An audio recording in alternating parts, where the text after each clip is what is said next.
नमस्कार, स्वागत है आपका। मैं हूं आपके साथ सुमित गुप्ता। बुलेटिन की शुरुआत में सबसे पहले बात सर्दी के सितम और कोहरे के कहर की। प्रदेश भर में सर्दी का सितम जारी है। शीतलहर से जहां आम जनजीवन प्रभावित है, तो वहीं कोहरे ने रफ्तार पर ब्रेक लगा दी है। घने कोहरे की वजह से रेल, हवाई सेवा पर असर पड़ा है। कई जिलों में पारा माइनस के पार पहुंच गया है।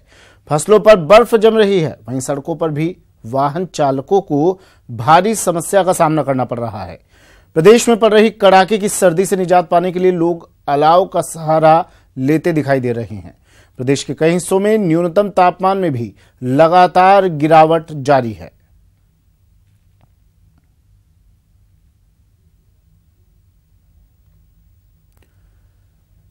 सर्दी का सितम प्रदेश भर में, और इस सर्दी से बचने के लिए, इस ठंड से बचने के लिए लोग तरह तरह के जतन करते हुए दिखाई दे रहे हैं। कहीं अलाव का सहारा लेते दिखाई दे रहे हैं, तो घर से भी निकलने में कम लोग दिखाई दे रहे हैं। घर से बहुत ज़रूरी काम होने पर ही बाहर निकला जा रहा है। स्कूली बच्चों और किसानों पर इस सर्दी का सबसे ज़्यादा असर पड़ रहा है, क्योंकि छोटे बच्चे काफ़ी परेशान होते हैं सुबह स्कूल जाने में। हालांकि प्रशासन ने उनकी सुविधा को देखते हुए स्कूलों के समय में थोड़ी तब्दीली भी की है। छुट्टियां की गई मौसम को देखते हुए। सतवीर मेरे सहयोगी हमारे साथ जयपुर से सीधा जुड़ गए हैं। सतवीर, सर्दी का सितम प्रदेश भर में, राजधानी में क्या हाल, कोहरे और सर्दी का क्या असर आम जनजीवन पर?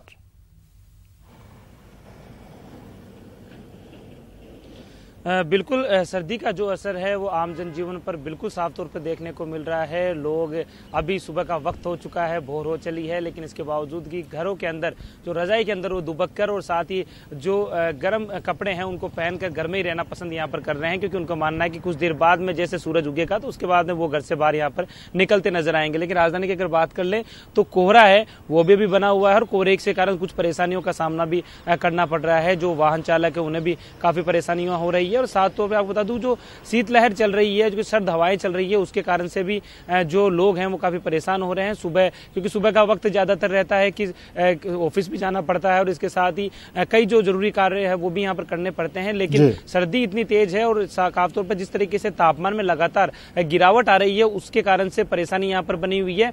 और खासतौर पर जो स्कूली बच्चों की हम बात कर ले तो स्कूली बच्चों के लिए खासतौर पर, क्योंकि उन्हें स्कूल जाने में बड़ी समस्याओं का सामना करना पड़ रहा था सुबह का। जिस तरीके से इन 6-7 दिनों की अगर हम बात कर ले तो सर्दी तेज पड़ी, और इसके साथ ही जो तेवर हैं वो सर्दी ने वो भी दिखाए हैं। लेकिन जिला प्रशासन ने इन बच्चों को ध्यान में रखते हुए जो उनकी स्कूल की जो छुट्टियां हैं वो कर दी है, और इसके कारण से अब बच्चे थोड़ा सा इस सर्दी से थोड़ा निजात पाने की जो महसूस है वो यहाँ पर कर रहे हैं, क्योंकि वो घर पे बैठे हुए हैं। उन्हें पता है कि आज उन्हें स्कूल नहीं जाना है और वो घर पे ही रहना यहाँ पर पसंद करेंगे। इसके साथ ही किसानों की बात कर ले, क्योंकि लगातार जो ग्रामीण क्षेत्रीय इलाका है वहां पर, मैं बता दूं आपको, क्योंकि जो पेड़ पौधे हैं और खासतौर पर जो पहाड़ी इलाका है वहां पर उस जगह जो सर्दी है वो काफी देखने को मिल रही है। और जिस तरीके से लगातार गिरावट आ रही है, क्योंकि ग्रामीण इलाकों में जगह जगह जो कहते हैं ना कि जो ओस की जो चीजें हैं वो भी यहाँ पर देखने को मिली है। जो सफेद सी हल्की सी चादर वो सुबह गाड़ियों के ऊपर भी नजर आ रही है। इससे माना जा सकता है कि ये जो सर्दी के तेवर है ये अभी तीखे कम होने वाले नहीं है, तीखे ही रहेंगे। लेकिन मान सकते हैं कि आगामी आने वाले दिनों के अंदर इनके जो तेवर है वो कम होंगे। तमाम जानकारी के लिए सतवीर मेरे सहयोगी हमारे साथ सीधा जयपुर से जुड़े, बता रहे थे सर्दी का असर हर वर्ग पर। छोटे बच्चों के लिए स्कूलों की छुट्टियां प्रशासन ने घोषित कर दी है। इस मौसम को देखते हुए खास असर इसका एक खास वर्ग किसानों पर भी पड़ा है। फसलें नष्ट हो गई हैं जो उन्होंने फसलें की थी, क्योंकि सर्दी सुबह कोहरा ज़्यादा रहता है। वाहन चालकों को परेशानी हो रही है। यातायात में काफ़ी असर पड़ा है। हवाई यातायात की बात करें या फिर सड़क यातायात की, सर्दी से बचने के लिए तरह तरह के जतन करते हुए लोग नजर आ रहे हैं। और अब बात स्वाइन फ्लू के शिकंजे की। प्रदेश में स्वाइन फ्लू का कहर लगातार जारी है। नए साल में इस बीमारी से मौतों का आंकड़ा 19 के पार पहुंच गया है। स्वाइन फ्लू पॉजिटिव मरीजों की संख्या बढ़कर 509 हो गई है। स्वाइन फ्लू के 78 नए पॉजिटिव केस मिले हैं, जो बताते हैं कि प्रदेश में अभी स्वाइन फ्लू पर लगाम नहीं कसी जा सकी है। उधर चिकित्सा मंत्री डॉक्टर रघु शर्मा ने आयुर्वेद विभाग को पूरे प्रदेश में काढ़ा पिलाने के निर्देश दिए हैं।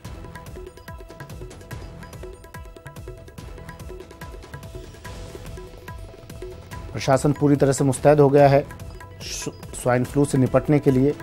हालांकि अस्पतालों में अब भी लंबी लंबी लाइनें देखी जा सकती हैं इस बीमारी से, इस रोग से पीड़ित मरीजों की।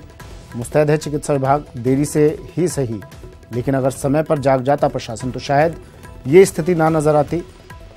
25 से ज्यादा मौतें हो चुकी हैं। इस बीमारी से सैकड़ों लोग अभी ग्रसित हैं जो पॉजिटिव पाए गए हैं।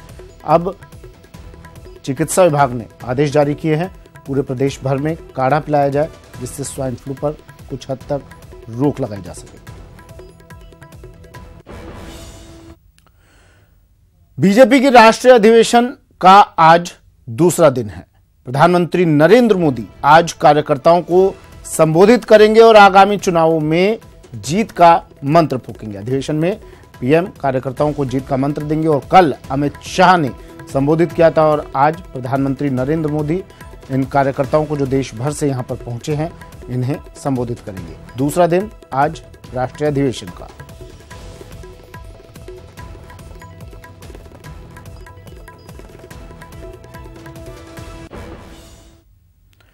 इससे पहले रामलीला मैदान में 2 दिवसीय राष्ट्रीय अधिवेशन का शुभारंभ हुआ, जिसमें प्रधानमंत्री नरेंद्र मोदी, पार्टी अध्यक्ष अमित शाह, वरिष्ठ नेता लालकृष्ण आडवाणी पहुंचे। अधिवेशन में पार्टी के देश भर से जुटे करीब 12,000 कार्यकर्ता शामिल हुए, जो इस 2 दिवसीय अधिवेशन में जीत की रणनीति सीखेंगे। बीजेपी अध्यक्ष अमित शाह ने शुक्रवार को कार्यकर्ताओं को संबोधित किया और जीत का मंत्र दिया। अपने संबोधन में शाह ने मोदी सरकार की उपलब्धियां गिनाई, साथ ही साथ विपक्ष पर भी करारा प्रहार किया और ये भी उम्मीद जताई कि 2019 में फिर से मोदी सरकार ही आएगी। 10 साल तक घपले, घोटाले, भ्रष्टाचार का एक सीरियल चला था, बहुत रोचक सीरियल था, दुख होता था। 12 लाख करोड़ के घपले, घोटाले, भ्रष्टाचार हुए थे ये यूपीए की सरकार के अंदर। मैं आज देश की जनता को याद कराना चाहता हूं कि 12 लाख करोड़ के घपले, घोटाले, भ्रष्टाचार हुए थे, तब जाकर आपने मोदी जी की पसंदगी करी थी कि एक प्रामाणिक आदमी अगर ढूंढना है तो पूरे देश में उपलब्ध व्यक्तियों में थी नरेंद्र मोदी है। और 5 साल तक भ्रष्टाचार पर नकेल लगाने के लिए मोदी जी ने कोई कसर नहीं छोड़ी।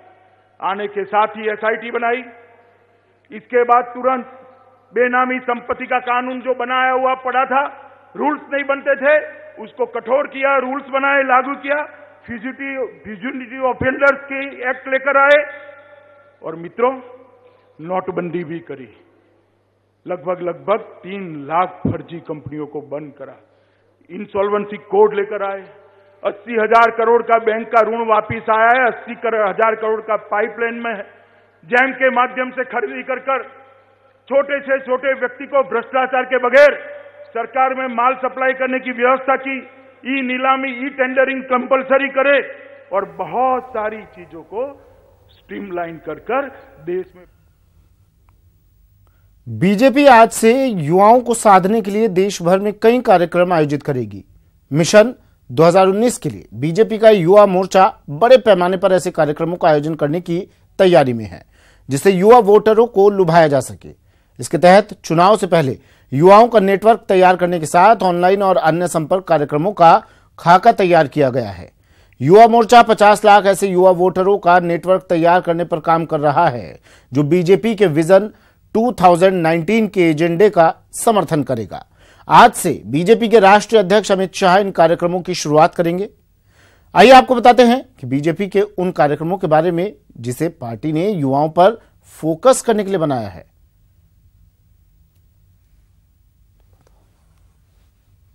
ग्राफिक्स के जरिए हम आपको बता रहे हैं जो बीजेपी के कार्यक्रम हैं जिनसे युवाओं पर फोकस किया जा रहा है। तकनीक और आईटी से जुड़े युवाओं की टीम तैयार करेगी बीजेपी। पहली बार वोट करने वाले युवाओं पर भी बीजेपी का फोकस इस बार ज्यादा रहेगा।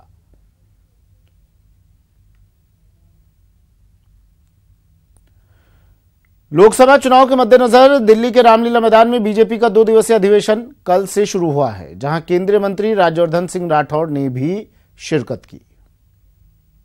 हमारे साथ बात करने के लिए मौजूद हैं डॉक्टर राज्यवर्धन राठौड़। सर, जिस तरीके से आपकी बार फिर मोदी सरकार, नमो अगेन, क्या कुछ कहेंगे? देखिए, पिछले 4.5 साल में जिस तरह से काम करा है जिस निर्णायक तरीके से, जिस पारदर्शी तरीके से एक ऐसा सुशासन हमने दिया है इस देश के अंदर जो कई दशकों से इस देश के पास नहीं था। और समर्पण भाव से वापस जब जनता के बीच में जाएंगे तो इसी को लेकर जाएंगे कि हमने जो काम करा है उसी दिशा के अंदर हमें और आगे काम करने का अवसर दिया जाए। और मुझे यकीन है कि जो नौजवान और पूरे देशवासी जो देख रहे हैं वो जानते हैं कि पिछले 50 महीनों में और पिछले 50 सालों में कितना अंतर है काम करने का। तो यकीन है हमें कि जब इस तरह से जनता के बीच में जाएंगे तो उनका स्नेह और उनका प्यार हमें वापस से मिलेगा। कांग्रेस जिस तरीके से रफाल के मसले पर बीजेपी को घेरती नजर आ रही है, तो उस पर क्या कहेंगे आप? घेरती नजर आ रही है, शब्द तो आप ऐसे बोलते हैं जैसे पता नहीं क्या। एक देखिए, बार बार कोई व्यक्ति जब झूठ ही झूठ बोले और ना प्रधानमंत्री जी की बात, ना पार्लियामेंट के अंदर जो पूरी की पूरी बात हो गई, ना उसको माने, सुप्रीम कोर्ट ने जो कह दिया, जो उसमें राफेल को बिल्कुल मामले को क्लियर कर दिया, ना उसको माने। इस देश के अंदर सब झूठ है, सिर्फ एक अगर कोई सही है तो वो कांग्रेस के अध्यक्ष है। तो मतलब इस तरह का माहौल, और उनको बार बार उसी चीज को रिपीट करते रहते हैं, तो उसमें कुछ ज्यादा करा नहीं जा सकता। लेकिन देश को बिल्कुल स्पष्ट है। आपको मैं 3 चीजें बताता हूं, चलिए राफेल के लिए। सबसे पहले 2000 से लेकर 2006 के अंदर जब टेंडर हुआ तब से राफेल की जरूरत थी, जब से हवाई जहाज की जरूरत थी। और एयरफोर्स वाले बोल रहे थे हमें हवाई जहाज चाहिए, क्योंकि पड़ोसी जो देश हैं उनके पास हवाई जहाज की मात्रा ज्यादा होती जा रही थी। इन्होंने कोई हवाई जहाज नहीं खरीदे 2014 तक, तो देश को एक तरह से मजबूर कर दिया। हमने हवाई जहाज लेकर आए, जरूरत थी, हम हवाई जहाज लेकर आए। अभी तक जितने भी डिफेंस डील्स हुई थी उसके अंदर बिचौलिए होते थे। अगस्ता की डील का बिचौलिया यहां पकड़ के लाए हुए हैं। जितने इन्होंने डील करी उसमें सब बिचौलिए थे। हमारी डील के अंदर कोई बिचौलिया नहीं था, सरकार टू सरकार थी। नंबर 3, अगर कोई समस्या अगर हुई और किसी ने कंप्लेन करी, सुप्रीम कोर्ट में गए तो सुप्रीम कोर्ट ने उसको क्लियर कर दिया। तो सुप्रीम कोर्ट की भी नहीं मानेंगे, किसी की भी नहीं मानेंगे, तो फिर किसकी मानेंगे? हमारे साथ बात करने के लिए केंद्रीय मंत्री राज्यवर्धन राठौर, जिनका कहना है कि एक बार फिर मोदी सरकार। कैमरा पर्सन हनु सैनी के साथ में रचना, न्यूज़ 18 दिल्ली।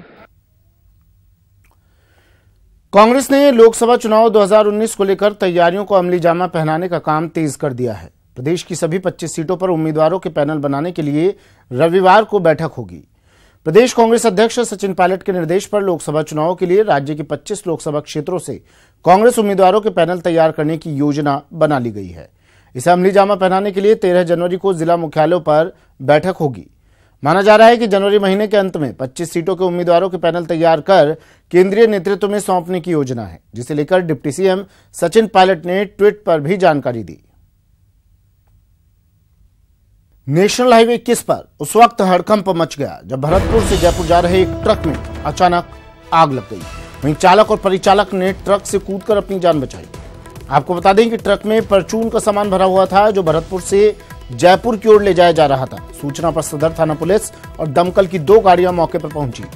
कड़ी मशक्कत के बाद दमकल विभाग ने आग पर काबू पा लिया, लेकिन तब तक ट्रक जलकर खाक हो चुका था। तस्वीरें टीवी स्क्रीन पर। नेशनल हाईवे 21 पर यह हादसा हुआ। आग के आगोश में ट्रक।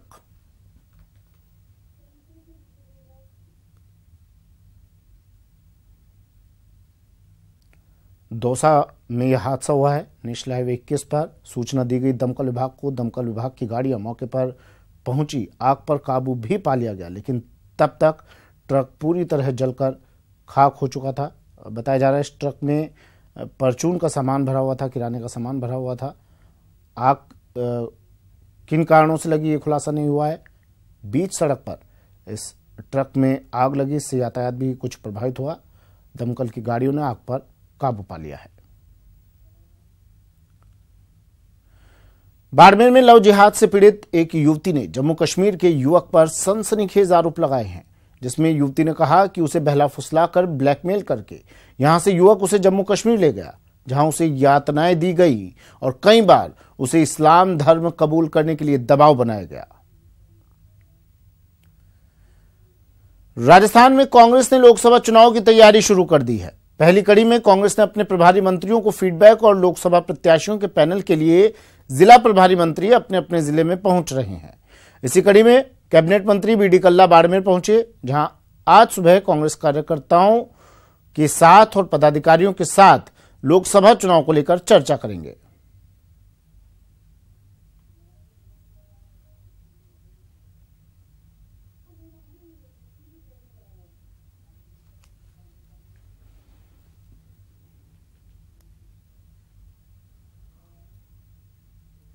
लड़ाकू विमान राफेल अभी भले ही इंडियन एयरफोर्स के बेड़े में शामिल नहीं हो पाया है, लेकिन मकर संक्रांति के मौके पर जयपुर में 20,000 राफेल एक साथ उड़ान भरेंगे। आखिर कैसे, देखिए ये रिपोर्ट। मकर संक्रांति पर राफेल शो। पिंक सिटी के आसमान पर दिखेंगे राफेल ही राफेल। एक साथ उड़ान भरेंगे 20,000 राफेल। इन दिनों इंडियन पॉलिटिक्स का हॉट टॉपिक बना राफेल गुलाबी नगरी में भी कई सवालों के साथ उड़ान भरेगा, वो भी एक दो नहीं बल्कि 20,000 राफेल एक साथ। चौंकी मन, इसके लिए मौका भी है और दस्तूर भी। दरअसल राजस्थान कांग्रेस इस मकर संक्रांति पर पतंगों के जरिए राफेल का मुद्दा गरमाने वाली है, लिहाजा कांग्रेस नेताओं ने 20,000 पतंगों पर राफेल और राफेल से जुड़े 7 सवाल छुपवाए हैं। जयपुर सहित राज्य भर में 20,000 पतंगों का मुद्रण कराया है। मतलब इस पे पतंगे खरीद के हमने स्क्रीन से प्रिंटिंग कराई है, और जिन पर हमने वही जो लंबे समय से राहुल गांधी जी बार बार मोदी जी से सवाल कर रहे हैं, उन सवालों को हमने इस पतंग पर छपाया है ताकि ये आमजन को पता लग सके कि मोदी जी से राहुल गांधी जी क्या पूछना चाहते हैं और हमारे प्रधानमंत्री किन सवालों से बचना चाह रहे हैं, बार बार किन सवालों से भाग रहे हैं। ये राफेल पतंग लोगों के बीच बांटे जा रहे हैं। इन पतंगों पर राफेल की तस्वीर के साथ पीएम मोदी पर निशाना साधा गया है। ये पतंग न सिर्फ राजधानी बल्कि प्रदेश के दूसरे जिलों में भी बांटे जा रहे हैं। अभी परसों ही हमने इस पतंगों का विमोचन हमारे मुख्यमंत्री श्री अशोक गहलोत जी से करवाया था। अब आज से धीरे धीरे इनको बांटना चालू किया है। आमजन में, मंदिर में, क्लब्स में, अपने शॉपिंग सेंटर्स पर, शॉपिंग मॉल्स में इन पतंगों को हम वितरण कर रहे हैं और जाके लोगों को समझा भी रहे हैं कि इन पतंगों पे है क्या। मकर संक्रांति के मौके पर कांग्रेस ने राजनीति के राफेल उड़ाने की तैयारी तो कर ली है। अब देखना यह है कि राफेल की पतंगबाजी कांग्रेस को कितनी ऊंचाइयों तक पहुंचा पाती है। न्यूज़ 18 के लिए जयपुर से गोवर्धन चौधरी की रिपोर्ट। मकर संक्रांति पर पतंग उड़ाने का एक अपना ही क्रेज है। डोर पर सवार बादलों के पार उड़ती रंग बिरंगी पतंगे इस पावन पर्व में उमंग भर देती हैं। और फिर पीएम मोदी, राहुल गांधी जैसे नेताओं को आसमान में उड़ाने की बात हो तो क्या कहना। विधानसभा चुनाव में प्रदेश की सियासी जमीन पर मोदी मैजिक भले ही ना चल पाया, लेकिन इस मकर संक्रांति पर मोदी पतंग का जादू राजधानी के आसमान में जमकर बिखरेगा। चली चली रे पतंग मेरी चली रे, चली चली रे पतंग मेरी चली रे, चली बादलों के पार होके डोर पे सवार, सारी दुनिया ये देख देख चली रे। मोदी ही क्यों, राहुल गांधी, सीएम अशोक गहलोत और डिप्टी सीएम सचिन पायलट भी आसमान में उड़ते दिखेंगे। और ये सब संभव हो पाया है जयपुर के गफूर भाई की कारीगिरी से, जिनकी बनाई दिलचस्प पतंगों की भी चर्चा इन दिनों आसमान पर है। कि हमारे भारतवर्ष में जो है राजनेता जीत के आते हैं या फिल्म कलाकार जो अच्छा कार्य करते हैं और जो खिलाड़ी अच्छा वो करते हैं, तो मेरे दिल में ऐसा उत्साह पैदा होता है कि मैं इनकी जो है कटआउट बनाऊं। गफूर भाई ने ठोको ताली किंग नवजोत सिद्धू और दिल्ली के सीएम अरविंद केजरीवाल और मंत्री प्रताप खाचरियावास को भी उड़ाने की तैयारी कर ली है। इसके अलावा विराट, अनुष्का की पतंगें क्रिकेट और ग्लैमर का तड़का लगाएंगी। गफूर भाई इन पतंगों को कारोबार के लिए नहीं बल्कि अपना हुनर दिखाने और लोगों के मनोरंजन के लिए बनाते हैं। 500 रुपए का खर्चा बैठता है और 2-3 दिन इसके अंदर करीब लग जाते हैं। तो क्या आप इनको बेचते हैं? बेचने का तो क्या है कि मैं एक दो जो अपनी शौक के लिए बनाते, लोगों को दिखाने के लिए अपनी कला, और खरीदने के लिए तो लोग 1500 रुपये, 1000 रुपये देने को तैयार है। गफूर भाई ऐसी कई पतंगे बनाकर पहले भी कई हस्तियों को भेंट कर चुके हैं और इस मकर संक्रांति भी अगर मौका मिला तो वो सीएम को ये अनोखी पतंग भेंट करेंगे। और अब बात करते हैं भारत और ऑस्ट्रेलिया के बीच शुरू होने वाली वनडे सीरीज की। 3 मैचों की सीरीज का आगाज शनिवार को सिडनी से होगा।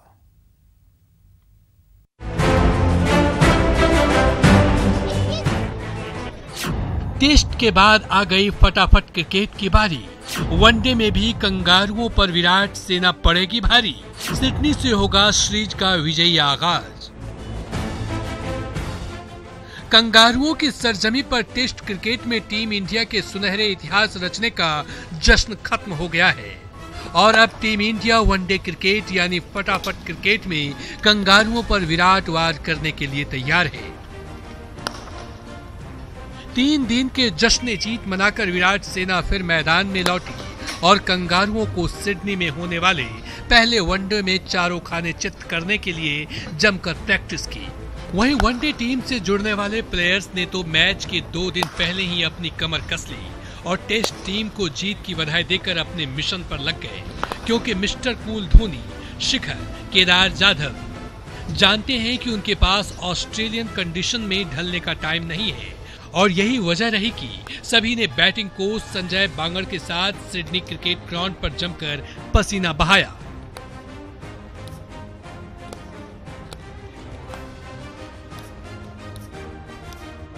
वहीं टेस्ट सीरीज गंवाने के बाद ऑस्ट्रेलिया को अब वनडे सीरीज गंवाने का डर भी सताने लगा है। हालांकि टीम अपने घर में हमेशा विरोधियों पर भारी रही है, लेकिन ये भी जान गई है कि इस बार की टीम इंडिया उनकी मांद में सेंध लगा चुकी है और वनडे में भी कोहली एंड कंपनी उन्हें बकसने के मूड में नहीं है। ऐसे में कोच लैंगर के चेले अपने फैंस और गुरु को जीत का तोहफा देना चाहेंगे।